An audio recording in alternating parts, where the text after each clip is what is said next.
इसी प्रकार से राजा भान प्रताप की पहले पूर्व के अध्याय में जो कथा कही गई उसके आगे की कथा कहता हूँ। और देखिए लोगों को उनको कैसे उनका जो है जो भाग्य होता है वो कैसे उनको कहाँ पर ले जाता है और किस प्रकार से उनको अपने जो है पूर्वकृत कार्यों में और अपने जो दृढ़ निश्चित किए हुए कार्य हैं उनको कैसे करवाता है। तो राजा जब वहाँ भान प्रताप राजा उस कपटी मुनि के यहाँ पहुँचते हैं तो गए वो तालाब दिखा करके उसमें स्नान करते हैं राजा और उनका थकावट दूर होती है। तो गए श्रम सकल सुखी नप भयऊ निज आश्रम तापस लय गयऊ आसन दीना स्तर विजानी पुन तापस बोल्यो मृदुबानी।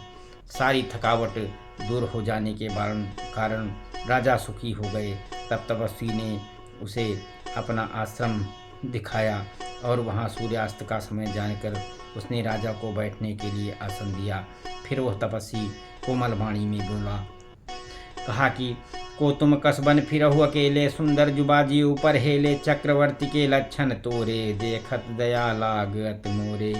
कहा कि तुम कौन हो और सुंदर शरीर है तुम्हारा, जीवन की परवाह ना करके इस वन में अकेले क्यों फिर रहे हो।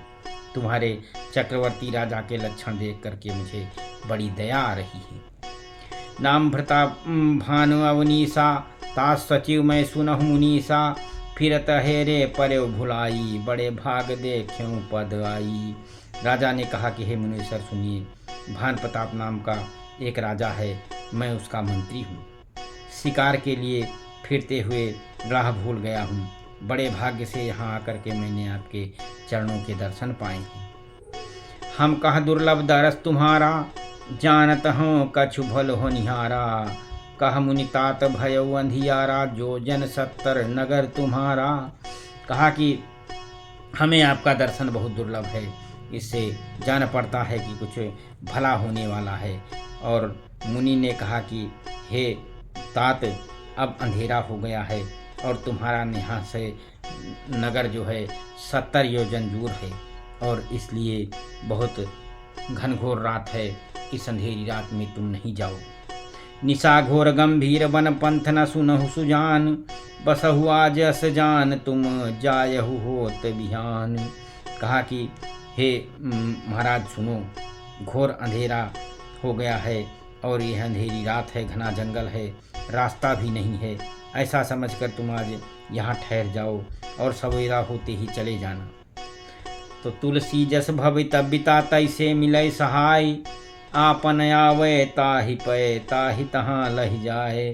तुलसीदास जी कहते हैं कि जैसे होनहारी होती है और वैसे ही सहायता मिल जाती है, या तो वो आप ही उसके पास आती है या उसको वहाँ ले जाती है। भले ही नाथ आस धर सीसा बांध तुरग तर बैठ महिषा बहुवंत प्रशंस्य उताही चरण बंद निज भाग्य सराही। तो कहा कि हे नाथ, बहुत अच्छा, ऐसा कहकर और उसकी आज्ञा सिर पर रखकर घोड़े को वृक्ष में बांधकर राजा बैठ गया। राजा ने उसकी बहुत प्रकार से प्रशंसा की और उसके चरणों की वंदना करके अपने भाग्य की सराहना की। पुन बोले मृदगदा सुहाई जान पिता प्रभु करऊँ ढिठाई महि मुनीश सुत सेवक जानी नाथ नाम निज कहु बखानी। फिर सुंदर कोमल वाणी में कहा कि हे प्रभु, आपको पिता जानकर मैं ढिठाई करता हूँ कि हे मुनीश्वर, मुझे अपना पुत्र और सेवक जानकर अपना नाम धाम विस्तार से बताइए। तहि न जान न पहि सुजाना अभूप सुहद सो कपट सयाना बैरी पुन छत्री पुन राजा छल बल कीन चाहै निज काजा।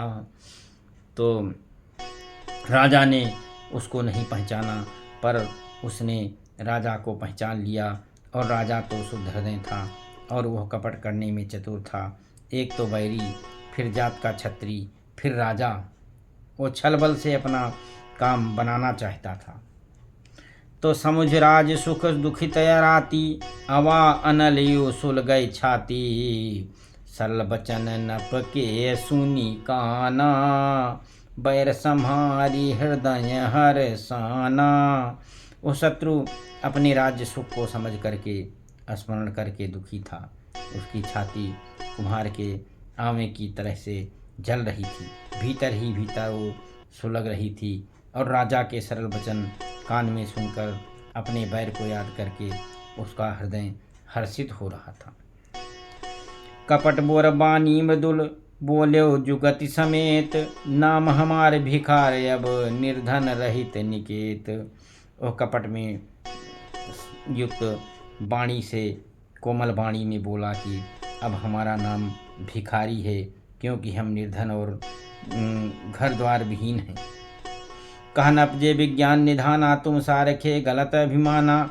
सदा रही अपनों पे दुराए, सब विद कुशल कुबेश बनाए। राजा ने कहा कि जो आपके सदस्य विज्ञान के निधान और सर्वथा अभिमान रहित होते हैं, वे अपने स्वरूप को सदा छिपाए रहते हैं, क्योंकि कुबेश जानकर रहने में सब तरह का कल्याण है। कपट संत वेश में मान होने की संभावना है और मान से पतन की। तेहते कहाँ संत सुत टेरे, परम अकिंचन प्रिय हरि केरे। तुम सम अधन भिखारी गेहा,